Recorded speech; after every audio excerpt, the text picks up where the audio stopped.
Hello ಎನಿಮಲರ್ಸ್, ನಮಸ್ಕಾರ ಎಲ್ರಿಗೂ. ಬನ್ನಿ ನಾನು ನಿಮಗೆ ತಿಳಿಸ್ಕೊಡ್ತೀನಿ one of the favourite character of Naruto, Might Guy ಬಗ್ಗೆ ಹೇಳಬೇಕಾದ್ರೆ ಇವನ್ನ ಯಾರೂ ಏಟೇ ಮಾಡಿಲ್ಲ. ಯಾಕಪ್ಪ ಅಂದರೆ ಅಷ್ಟು ಫೇವ್ರೆಟ್ ಕ್ಯಾರೆಕ್ಟರ್ ಆಗಿದೆ ನರುಟೋ ಯೂನಿವರ್ಸಲ್ಲಿ.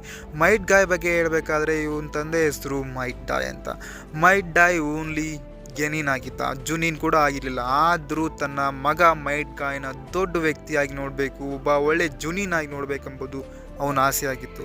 ಅದೇ ರೀತಿಯೇ ಮೈಟ್ ಗಾಯ್ ಒಬ್ಬ ದೊಡ್ಡ ಜುನಿನ್ ಆಗ್ತಾನೆ. ಬೆಳೆದು 8 ಇನ್ನರ್ ಗಿಟ್ಸ್ನ ಮಾಸ್ಟರ್ ಮಾಡಿ ತಾಯಿ ಜುತ್ಸಿನಲ್ಲಿ ತನ್ನ ಮೀರ್ಸೋರೇ ಇಲ್ಲ ಅಂಬುವಾಗ ಬೆಳೆದು ನಿಲ್ತಾನೆ.